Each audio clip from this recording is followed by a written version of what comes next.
رسوله اما بعد فاعوذ بالله من الشیطان الرجیم بسم اللہ الرحمن الرحیم۔ اس بات چیت کو میں نے 6 جون 1976 کو برادرم عطا اللہ ضیاء صاحب کے مکان پر ریکارڈ کیا۔ بات چیت میں میرے محترم خسر حضرت مولانا غلام احمد صاحب اپنے بچپن اور اپنی زندگی کے بارے میں بات چیت کا جواب دیتے ہیں۔ آپ کی پیدائش کہاں پہ ہوئی؟ میری پیدائش بدوملی گاؤں سے 2 میل کے فاصلے بعد مغرب کی جنوب کڑیال کران گاؤں میں ہوئی۔ اور آپ نے بچپن میں تعلیم کہاں پائی؟ وہی پھر میں نے 4 سال تک تعلیم پائی۔ اور اس کے بعد پھر میں بدوملی آ گیا اور پھر بدوملی ہی مشہور رہا۔ اور آپ نے دینی تعلیم کہاں پہ حاصل کی؟ دینی تعلیم اپنے ماں باپ سے ہی میں نے حاصل کی۔ اور پھر مدرسہ احمدیہ میں کس وقت تشریف لائے؟ مدرسہ احمدیہ میں اپریل 1911 میں داخل ہوا۔ اور اس کے بعد پھر مدرسہ احمدیہ سے میں 1920 میں مولوی فاضل کیا، جبکہ مولوی فاضل کا کلاس بھی مدرسہ احمدیہ میں شروع ہو گئی تھی۔ اور اپنی دینی تعلیم مکمل کرنے کے بعد آپ نے کیا کیا؟ اس کے بعد میں 21 اور 22 اور 17 اپریل 23 تک میں مبلغین کلاس سے پڑھتا رہا اور پاس ہوا۔ اور آپ نے اپنی تبلیغی زندگی کا آغاز کب کیا؟ تبلیغی زندگی میں 17 اپریل 1923 سے میں نے شروع کیا۔ کہاں سے؟ جبکہ مجھے قادیان سے بھیجا گیا ابتداء ملکانہ میں۔ وہ کہاں واقع ہے؟ ملکانہ چند علاقوں کا نام ہے جس میں کہ ملکانہ قوم رہتی ہے اور وہ ہندو ہو رہی تھی مسلمان کہنے کے باوجود، تو وہاں کے ان کو ابتداء سے روکنے کے لیے 300 آدمی کا حضرت صاحب نے بنایا تھا کوٹا کہ 300 آدمی وہاں پر جا کے پھیل جائیں اس علاقے میں اور پھر ان کا مقابلہ کریں۔ تو اس ابتداء ملکانہ اس کا نام تھا اس کام کا۔ اور وہاں جانے کے لیے اپنے آپ کو رضاکارانہ طور پر پیش رضاکارانہ کے طور پر خود اپنا خرچ پر چڑھ گیا ہے۔ اسی بات کا مطابق گیا ایک کتابوں میں اخبار میں چھپ گیا۔ اور آپ کے خیال میں آپ کا جانا وہاں اسلام کے لیے مفید ثابت ہوا؟ مفید ثابت ہوا۔ ہم نے وہاں پر بہت سارے حاجت ماگیوں کا گفتگو کی اور ان کو مسلمان بھی کیا۔ جو ہندو ہو چکے تھے ان کو روکا، ہندو ہونے سے مسلمان سے ہندو ہونے سے روکا انہوں۔ اور آپ یاد کر سکتے ہیں کہ آپ نے اپنی تبلیغی اور دینی زندگی میں دنیا کے کن کن حصوں میں کام کیا؟ میں نے ہندوستان کے مختلف صوبوں میں بالخصوص یو پی اور پنجاب میں، اس کے بعد پھر میں پنجاب کے علاقوں میں ہی تبلیغی زندگی میں رہا، پیدل دور کرتا رہا۔ اس کے بعد پھر میں ہندوستان کے مختلف علاقوں میں تبلیغ کے لیے گیا، حتیٰ کہ 25 اور 26 2 سال مسلسل میں مجھے جانا پڑا۔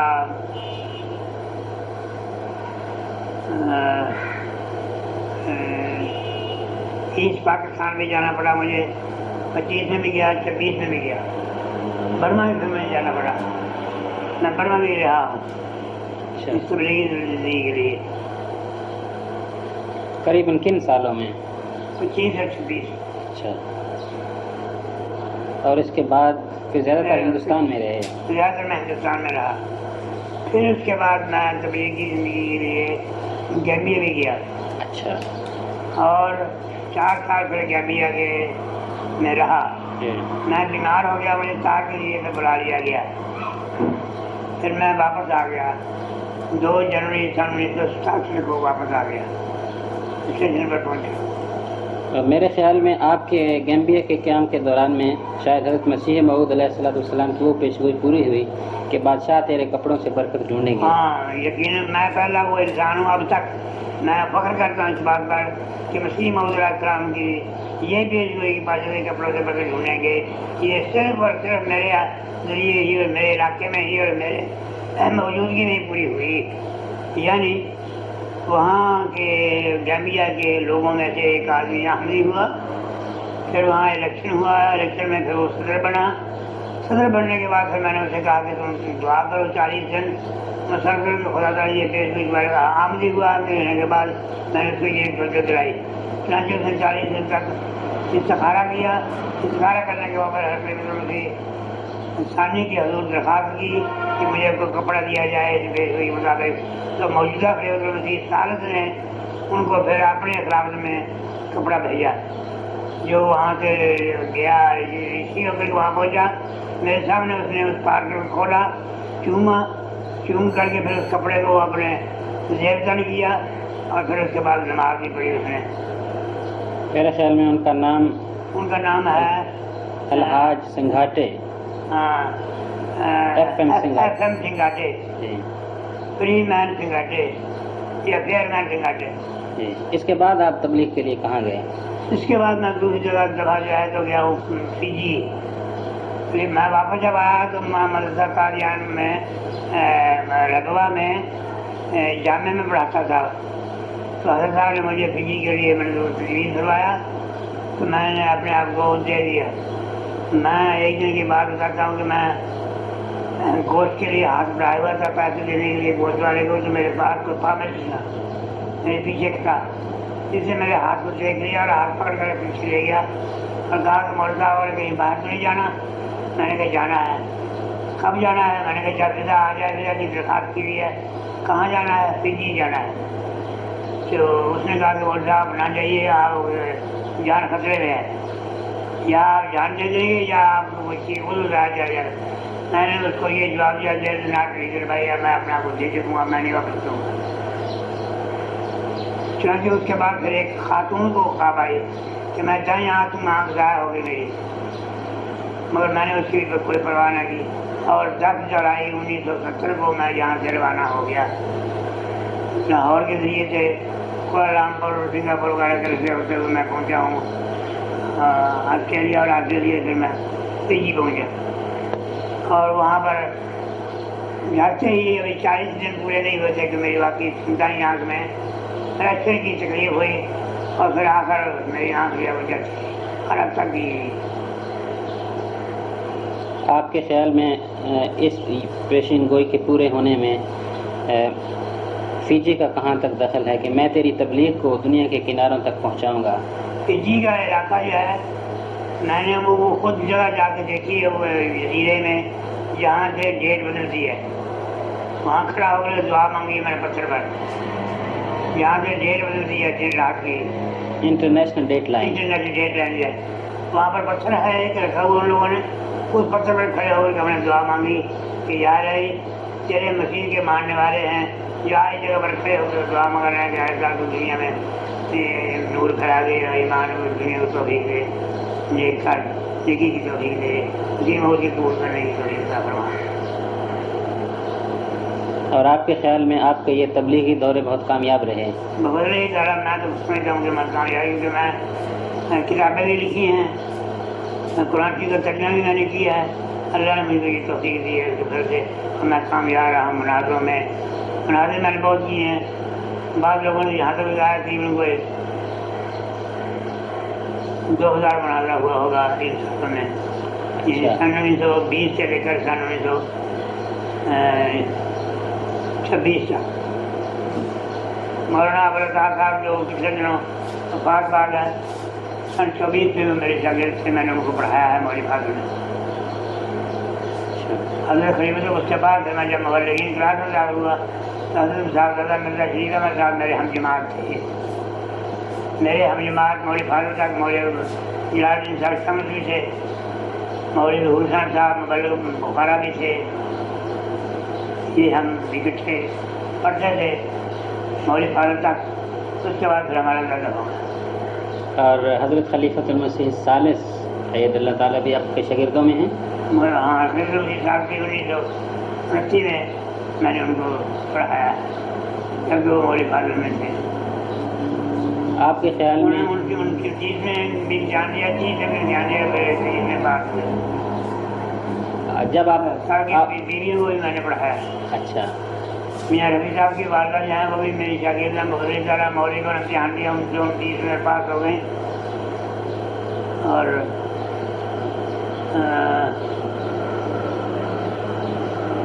مرزا مبارک احمد صاحب بھی کو بھی میں نے پڑھایا، مرزا حمید احمد صاحب کو بھی میں نے پڑھایا۔ الحمدللہ یہ کوئی فخر کی بات نہیں، مجھے خدا تعالی سنت کا موقع دیا۔ آپ کے خیال میں جامعہ احمدیہ میں پڑھانا زیادہ اچھا رہا یا کہ تبلیغی لحاظ سے جو آپ نے میرے دوری خیال کی؟ میں دونوں جگہ، کیونکہ میں نے ڈیوٹی کو ڈیوٹی سمجھ کر کے ادا کیا ہے۔ جب پڑھانے کا حکم ہوا تو میں نے دن رات ایک کر کے پڑھایا، اور جب مجھے باہر جانے کا حکم ہوا میں نے کبھی نہیں پرواہ کی، نہ آدھی رات کی، نہ دن کی، نہ پیدل چلنے کی، نہ سائیکل پر جانے کی۔ آخری میری زندگی جو ہے میں کالج میں پڑھاتا تھا، اور پھر لالیاں سے میں ربوا آتا تھا، اور صبح سویرے ان کو سب دیتا تھا، میری پیڑ میں شامل ہو کر۔ ویسے گھر سے باہر رہنا، سفر کرنا، کھانا مناسب نہ ہونا، ایک مبلغ کی زندگی میں کافی کٹھن مرحلے آتے ہیں، تو آپ کو بھی مشکلات ہوئی ہوں گی؟ یہ سب مشکلات آئی ہیں، لیکن خدا کا کہ فضل کر کے سب دور ہوتی گئی۔ دعا ایک ایسی بات تھی کہ اس کا دل کو تسلی ہو جاتی ہے۔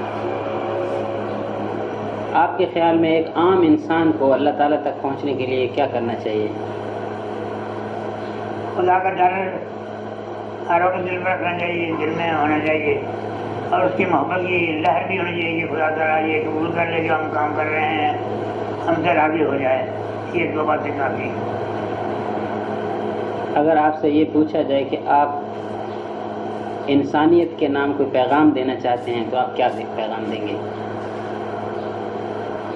دنیا نے پیغام بہت دیے ہیں، اچھے رہو، اچھے بنو، لوگوں کے دکھوں میں ان کی مدد کرو، یہ سب پیغام ہے۔ یہی قرآن شریف بھی کہتا ہے کہ آمنو عمل صالحات، ایمان لاؤ، خدا تعالیٰ پر ایک یقین کر رکھو کہ وہ ہے، قادر مطلق ہے، اور پھر یہ ہے کہ وہ عمل کو قبول کرتا ہے، اور لا یضیع اجر المحسنین، وہ کسی آدمی کے نیکی کو ضائع نہیں ہونا چاہتا۔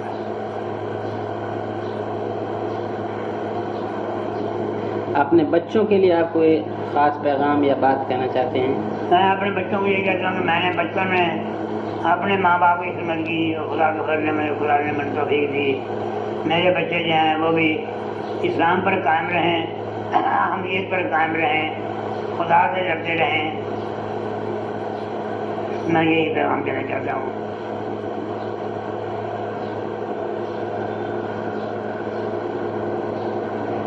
آپ کوئی خاص واقعہ بیان کر سکتے ہیں جس نے کہ آپ کی زندگی پر بڑا اثر ڈالا ہو؟ اپنی زندگی کا کوئی واقعہ؟ میں نے سن 1917 میں جب خلیفۃ المسیح ثانی نے وقف زندگی کی تحریک کی تو اپنے آپ کو پیش کیا کہ میں بھی اب بہتر ہوں۔ میں مدرسہ میں 7ویں جماعت میں 5ویں جماعت میں پڑھتا تھا، 6ویں جماعت میں پڑھتا تھا، تو حضرت صاحب نے منظور فرمایا اور کہا کہ اپنے ماں باپ سے مت ڈرو۔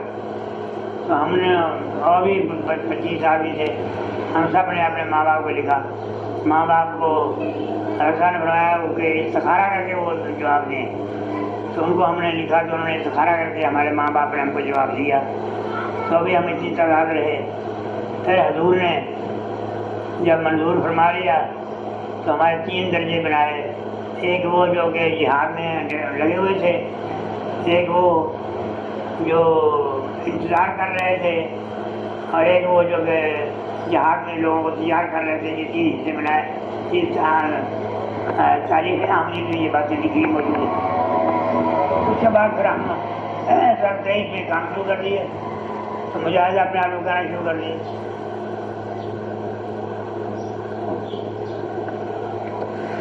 اچھا، اب آپ کوئی قرآن کریم کا حصہ تلاوت فرمائیں۔ اعوذ باللہ من الشیطان الرجیم، بسم اللہ الرحمن الرحیم الحمد للہ رب العالمین الرحمن الرحیم مالک یوم الدین ایاک نعبد و ایاک نستعین اهدنا الصراط المستقیم صراط الذین انعمت علیہم غیر المغضوب علیہم ولا الضالین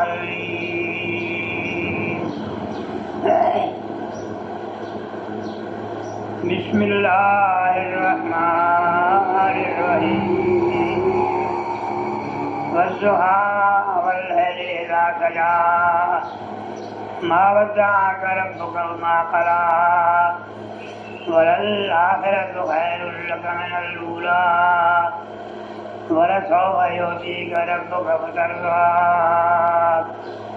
ألم يجدك يتيما فآوى ووجدك ضالا فهدى ووجدك عائلا فأغنى فأما اليتيم فلا تقهر وأما السائل فلا تنهر وأما بنعمة ربك فحدث. اے خدا میری توبہ کو قبول فرما.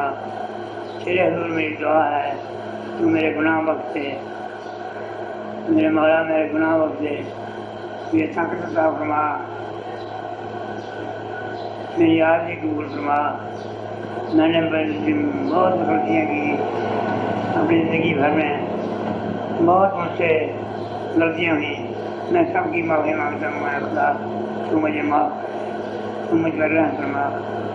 میری غلطیوں کو پردہ ڈال. میرے بنوال بزرگ